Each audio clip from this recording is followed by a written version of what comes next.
Okay, here I'm gonna be performing horizontal abduction MMT in an anti-gravity position. So I'm gonna ask her to lift up her arm to her side. I'm gonna palpate her posterior deltoid, feel it working. Okay, and back down, I could feel that posterior deltoid. Okay, now lift up again. I'm gonna apply some pressure at her distal humerus. Slight, moderate, strong. Okay, I would give her a 4+ because she broke between moderate and strong pressure. Here I'm gonna be measuring Sydney's shoulder abduction, gravity minimized. So she's seated, her arm is on the table, and I'm gonna palpate her posterior deltoid. And I'm gonna ask her to move her arm behind her. Perfect. She can move through the full range of motion, and I could feel that posterior deltoid contracting, so I would give her a 2 here. Okay, I'm gonna be performing an MMT for scapular adduction in an anti-gravity position. So I'm gonna be testing here her middle traps. So I'm gonna ask her to put your arm up to the ceiling. Good, and I feel her middle traps, and then back down. Okay, she can move through the full available range, and I can feel her middle traps working, so she would automatically get a 3. Okay, go ahead. Move it back up, and then don't let me move you. Okay, mild, moderate, strong. Good, so she would get a 5 because she was able to hold that position. And here I'm performing the MMT in the anti-gravity position for the lower trap for scapular adduction and depression of the scapula. So she's gonna lift up, and I'm gonna palpate her at the lower traps, and I can feel her activating and make sure that her scapula is going into abduction and downward rotation, okay, and then back, okay, and then she's going to lift up again, and then I'm gonna apply some pressure, good, and I'm moving the scapula into upward rotation, abduction, slight, moderate, okay, strong. So she broke at moderate pressures, so I would give her a 4. Okay, here we're gonna do the MMT for gravity minimized of the lower trap. So I'm actually gonna support the weight of her arm for this one. Her thumb is gonna be pointing up to the ceiling. I feel her lower trap working, and then I'm gonna ask her to hold this position. If she can hold this position, she gets a 2. Here we're gonna be performing the MMT for the serratus anterior in anti-gravity position. So I'm gonna ask her to raise her arm to about 120 to 130 degrees. I feel her serratus anterior. I can even ask her to punch forward. There we go, I feel her serratus anterior, and her scapula is moving into upward rotation. Okay, now relax. We're gonna perform it again. I'm gonna apply some pressure, go up. I'm gonna apply pressure and going into downward rotation, slight, moderate, strong. Good, she did not break, so she would be getting a 5. Here I am performing the MMT for the anti-gravity position of elbow extension for the triceps. So I'm gonna support her right here. She's gonna move her arm up to the ceiling with her pinky facing up, and I'm gonna palpate her triceps. Okay, I can feel her triceps contract. All right, and go back down. All right, you're gonna do that again, and then I'm gonna apply some pressure down at your wrist. Slight, moderate, strong. Okay, so she did not move with that pressure, so I would give her a 5 for this MMT. Right here, we're in our gravity minimized position for elbow extension, so for our triceps. So she is seated. She is going, I'm gonna ask her to bring her arm up with her elbow flexed. I'm gonna support her at the wrist here, and then I'm gonna feel her triceps as she moves out to straighten her arm, and then back in. So I can feel that contraction of the triceps, so she would be getting a 2 here. Here I am performing wrist flexion, MMT in anti-gravity position. So she is seated. I'm stabilizing her at her wrist. I'm gonna ask her to flex her wrist, so move your arm towards you. Okay, and back again. Good, I'm palpating for her flexor carpi radialis here. I'm gonna ask her to do it one more time, and then I'm gonna be applying pressure, pulling her towards the ulna side of her hand. So up, okay, slight, moderate, strong. Okay, so she was able to not break from that position, so she will be also getting a 5 there. So now I'm gonna switch here. I'm gonna ask her to flex her hand up towards her again. Good, there I'm feeling for the flexor carpi ulnaris, and I feel that contraction, so back down. All right, and back up again, and now I am pulling her arm into going down and then going towards the radial side. Slight, moderate, strong. Good, she was able to hold that position, so she will get a 5. Okay, I'm gonna be measuring cervical flexion or side bending. We're gonna find her C7 spinous processes put the fulcrum right there. Then our proximal arm is going to be lined up with the thoracic spinous processes, and our distal arm is going to be in the midline of her head. I'm going to ask her to bring her right ear to her right shoulder, please. Okay.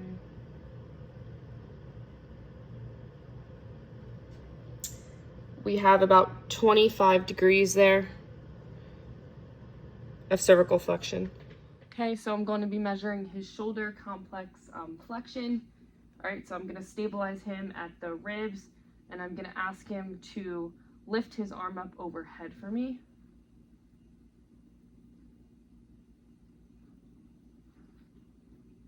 Okay, stop.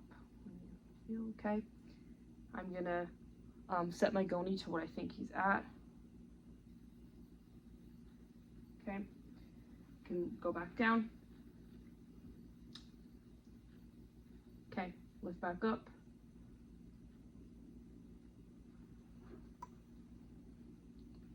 Okay, so I have the fulcrum at the greater tubercle of the humerus.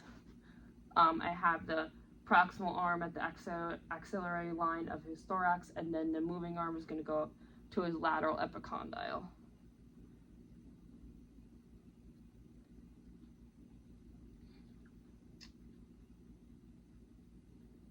So here he's about 149 degrees of shoulder flexion. Okay, now we're going to do passive. So I'm going to just apply some pressure, and the end feel is firm.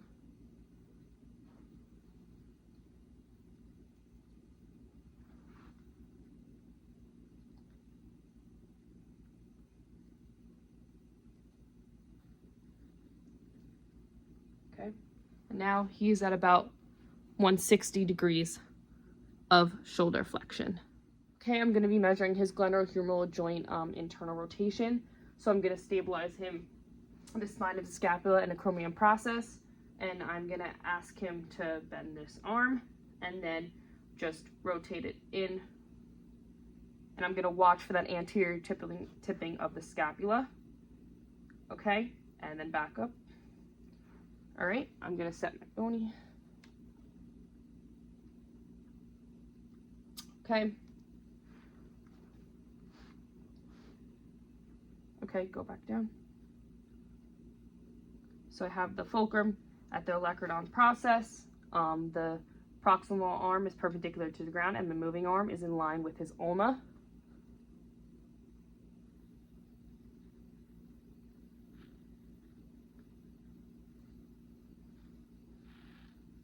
Okay, so he's at about 72 degrees. Now I'm going to apply some pressure passively.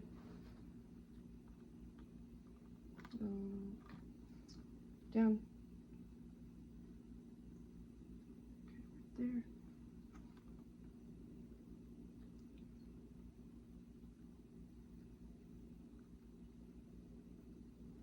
Okay, and passively he's at about 79 degrees. Okay, I'm going to be measuring his glenohumeral joint abduction. So I'm going to be stabilizing him at his lateral border of the scapula. Okay, I'm just going to ask you to lift your arm to the side of you, please. Okay, and stop right there. I'm going to be measuring his active range. So the fulcrum is going to be at the anterior aspect of the acromion process. The proximal arm is going to be parallel to the sternum, and then the distal arm is on the anterior aspect of the humerus. Okay, so here he's at about 90 degrees of shoulder abduction. Okay, now I'm going to apply some pressure passively. The end feel is firm. Okay, stay right there.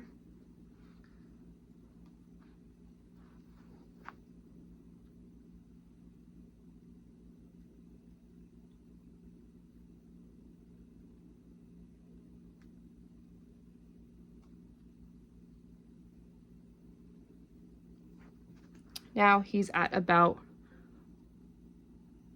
115 degrees.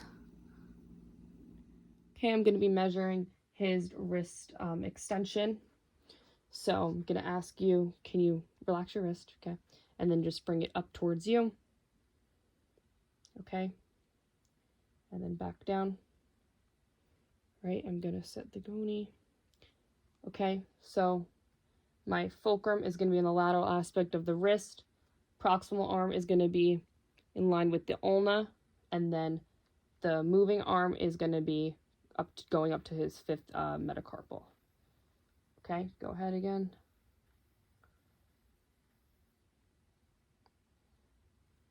Okay, he's at 62 for active for wrist extension. And back down. Okay, extend your wrist back up. And I'm going to apply some overpressure. The end feel is firm.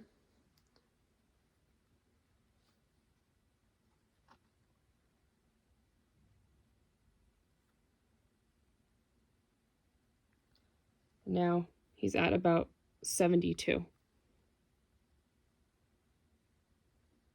Okay, here I'm going to be measuring his MTP extension. So can you lift your big toe up, please? Okay. I'm going to put my fulcrum on the midline of the first MTP. And then I'm going to put the proximal arm at the midline and then the moving arm parallel with his first big toe. Okay, there we're at 60 degrees. Now I'm going to apply some overpressure. End feel is firm.